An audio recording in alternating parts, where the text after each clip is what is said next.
The views and opinions expressed on any program are those of the producers and/or the persons appearing on the program, and do not necessarily reflect the views and opinions of FRC Media, Bristol Community College, or the City of Fall River.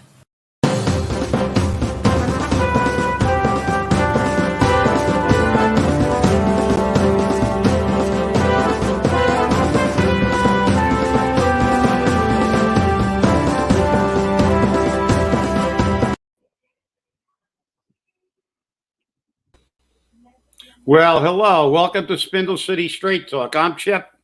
And I'm CJ. And it is Wednesday in the Riv. Another exciting day and time for our COVID report from Starfleet Admiral COVID. As of yesterday, we had a total number of cases of 531,702. New cases, 967. Yay, they're going down. Total deaths is 15,257. Total new deaths, 49. Yay, they're going down. And the count on Bristol County comes from the report of 215, not 216, which is 54,019. They didn't have a report yesterday for Bristol County.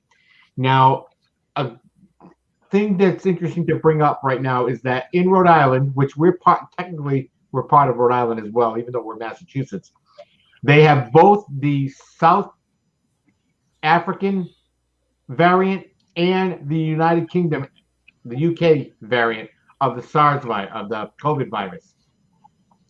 The UK variant is said to be more deadly, and it's in our area now. We also have it in Massachusetts. So we really need to, step up the use of masks and hand washing and staying safe. I know that the Herald News reported today that the mayor is trying to get more vaccines into Bristol County. Guess what, Mayor?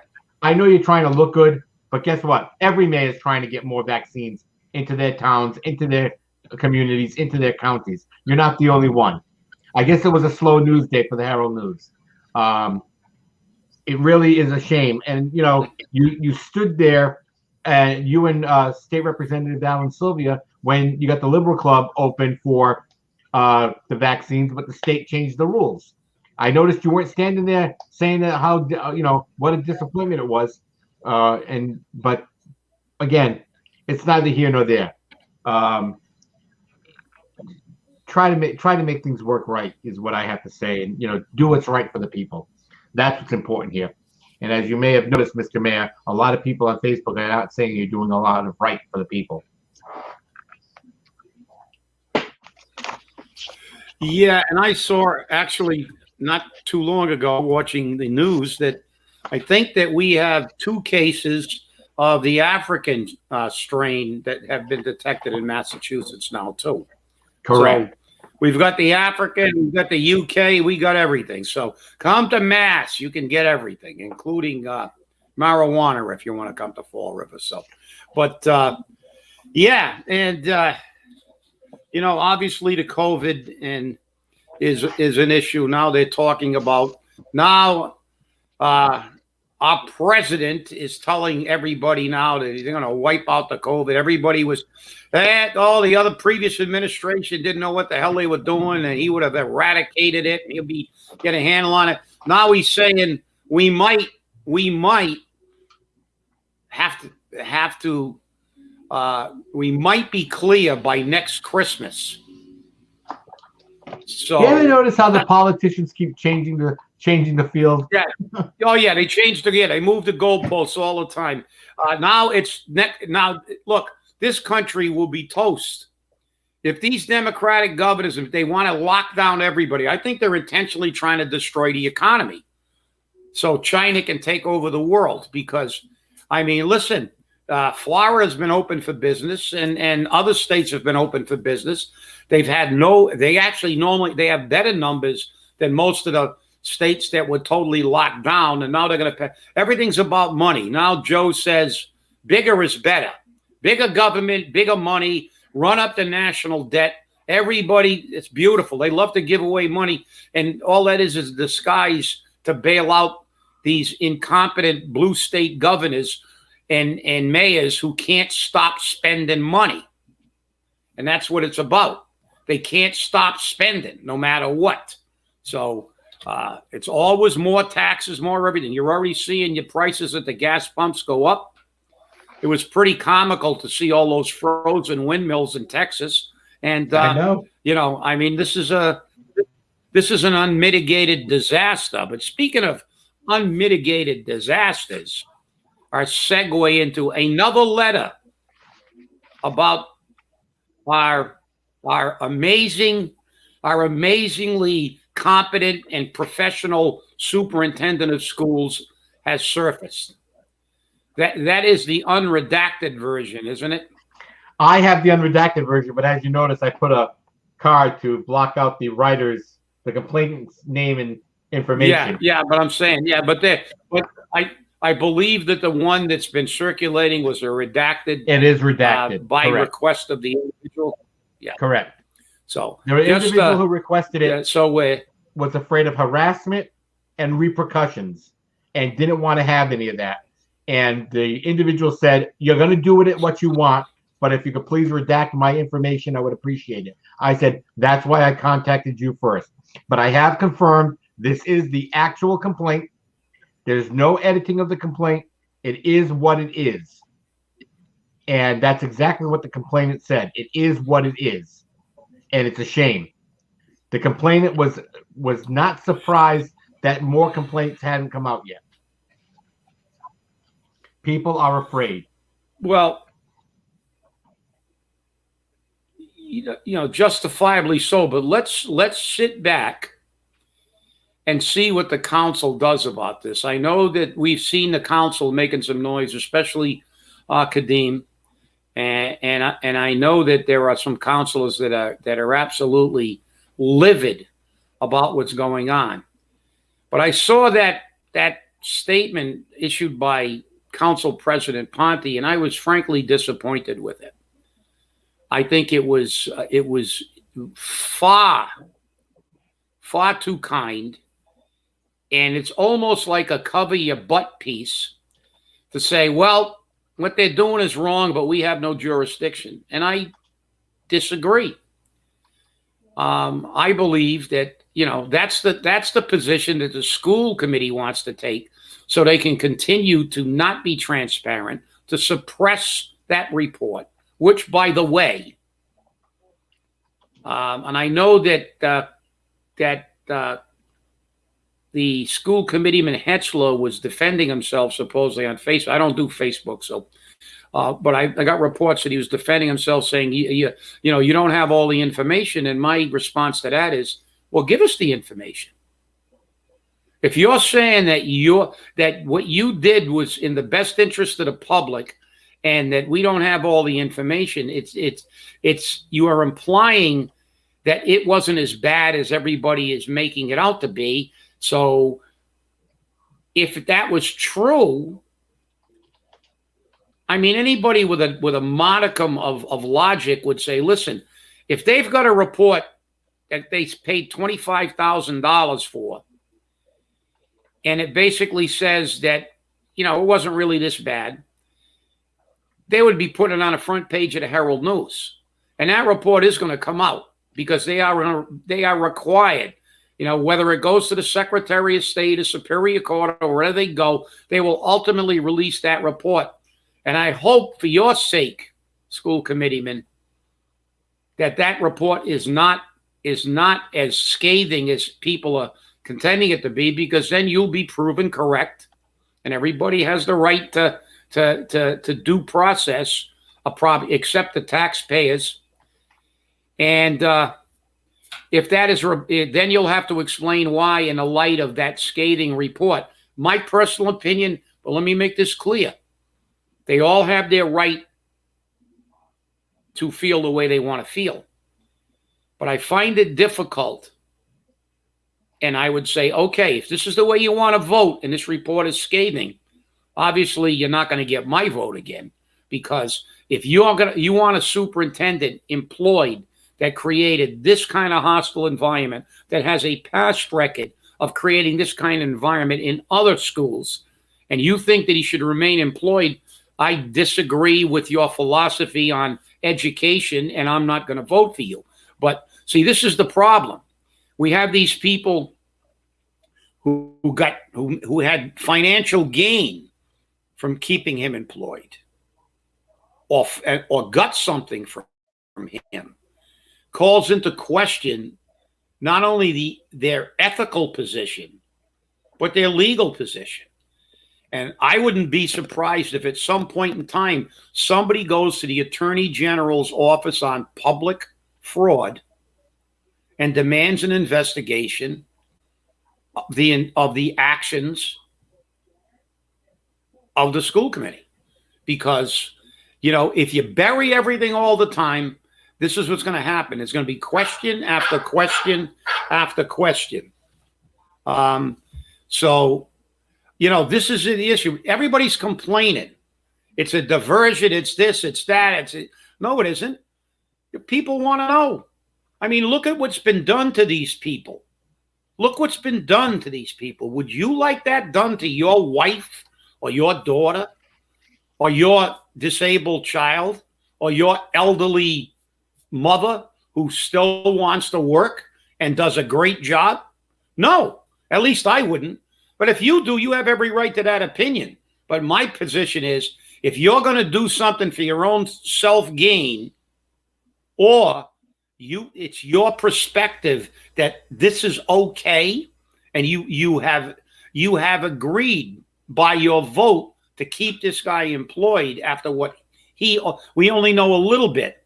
So release the report, and then there'll be no more questions, and that part of it can go away, and we can all choose whether we want to vote for people who will keep a guy like this employed. But then the actions of the people who got something for it may not go away. There may be an investigation. Was that a hint for me to get a hold of the Office of Public Fraud? No, that was just a hint, like maybe the city council, who are the fiduciaries, because, like I said, it upset me with Cliffy's comment that it's their purview. No, it's not. You allocated money to them for the education of the children of Fall River. You allocated money to them, and you pay them to have a professional work environment. And the superintendent is supposed to ensure that you do, and he's the worst violator. But there are questions. There are questions. When people get something for their relatives,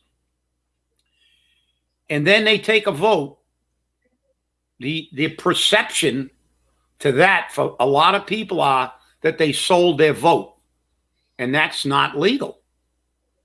Yeah. It's that simple.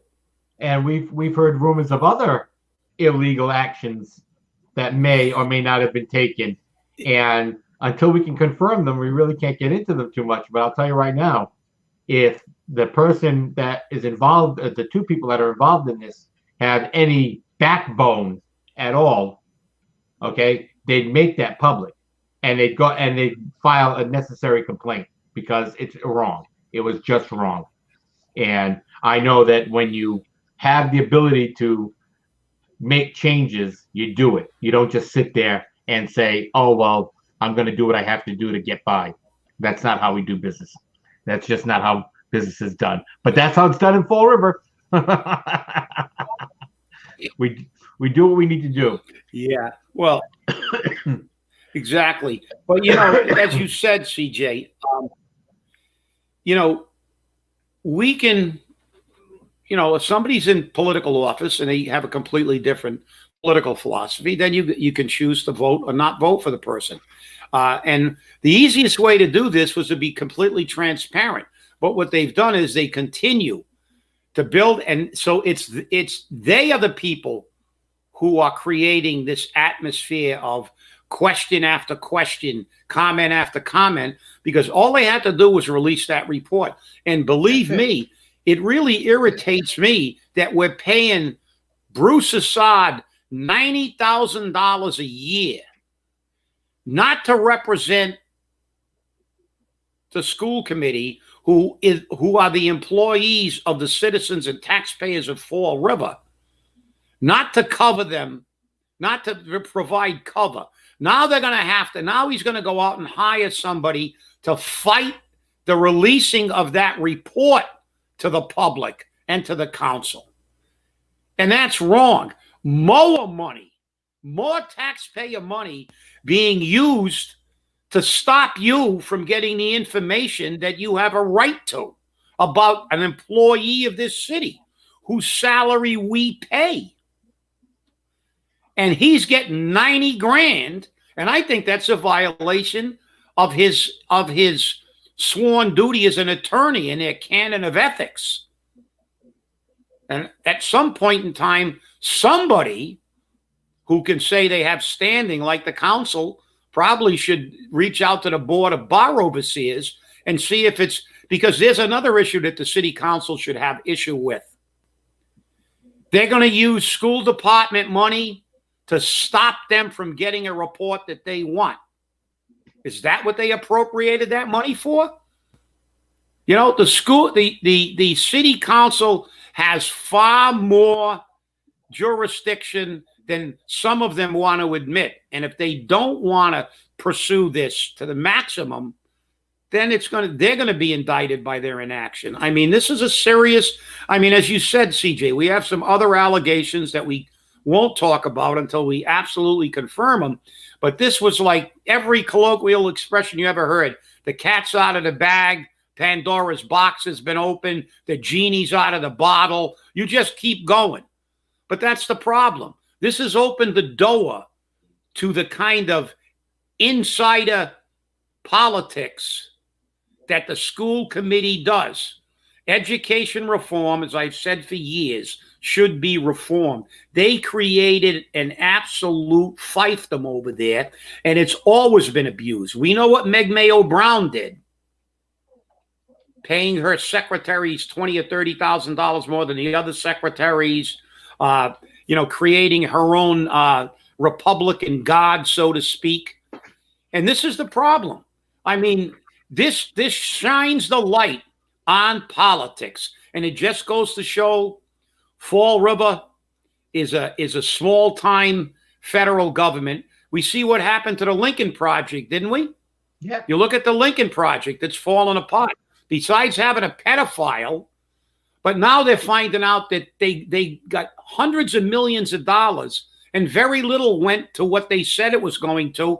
Most of it went to companies that the people who were on the board owned or were stockholders in. And as a matter of fact, one of those people was now caught making the comment that this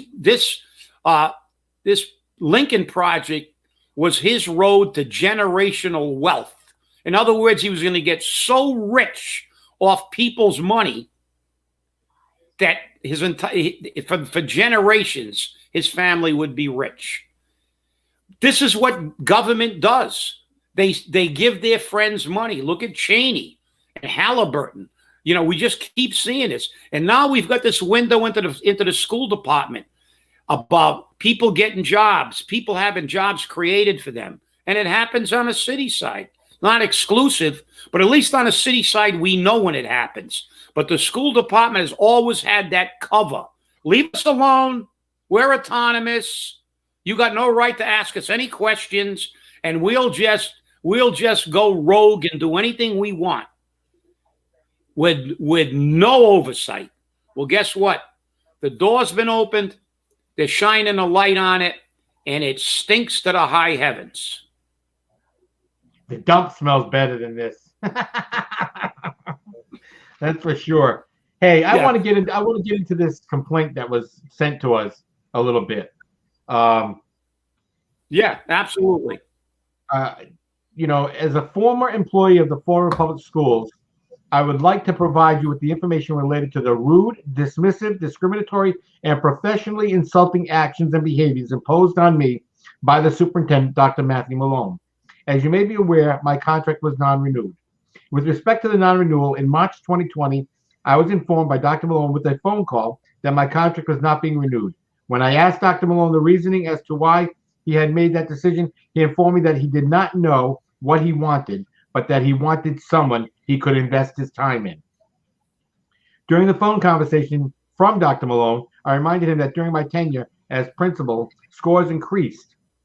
I had only received positive evaluations and commendations, that I had created and facilitated many positive school improvements, and that I had obtained 2 grants from my administrative team and team leaders to participate in workshops provided by both Yale and Harvard that focused on school climate, student engagement, learning, and instruction.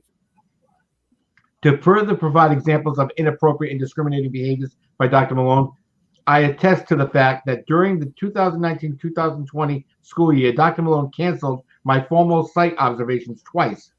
A visit is granted to every principal. Over that year, Dr. Malone made 2 to 3 brief informal visits to the building.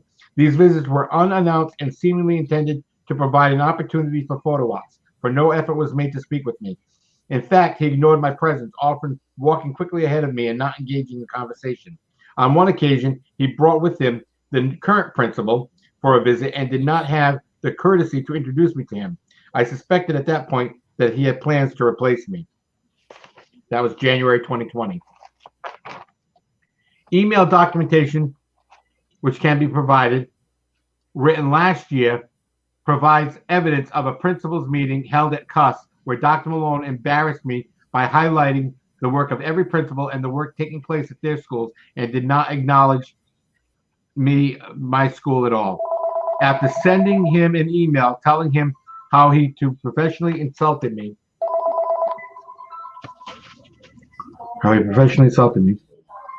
why didn't he have the awareness of the school improvement efforts and work that was going on? His actions and disinterest reflect bias, discrimination, and professional irresponsibility. During budget meetings held with the school council last year, Dr. Malone spent the time allotted to me to share my rationale for the school budget. Laughing and talking to members seated near him, a video recording of that meeting will reflect it. Lastly, I would like to share that during my tenure, I brought the attention of Dr. Malone and respective central office personnel concerns, in one instance, illegal practices that I felt were in need of immediate actions. These concerns include a lack of proper refrigeration to prevent moldy breakfast items being served to students, extreme problems with mice droppings throughout the building in spite of remediation efforts on my part to direct the PTO to obtain legal tax numbers so that the fundraising they were doing was in line with the state guidelines and laws. Prior to my tenure in actions, the PTO and others were operating with the school tax ID. I was informed by the Attorney General's office that the PTO was in violation and that they needed to obtain their own tax number to solicit funds from residents that could be then used as tax deductions. Communications with central office revealed that my efforts to act ethically and legally were perceived as bothersome and unnecessary. Dr. Malone did not acknowledge any of my concerns, nor did he commend my efforts to remediate a legal issue that could have been problematic for the district.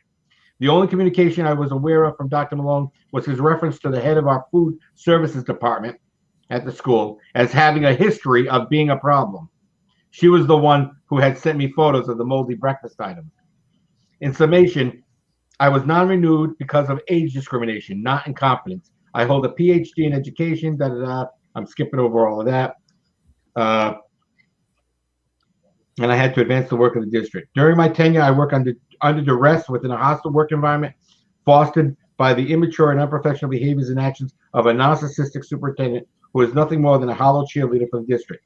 The Fall River Public Schools deserve to be led by a competent professional leader who is unbiased, supportive, and capable of utilizing the strengths of those who have committed to utilizing their strengths, skills, knowledge, and heart as they seek to address the diverse needs of the whole child, whole teacher, and whole community. That's the entire letter. So, and it was sent to the school committee, and they did not act on it. She wasn't given a meeting.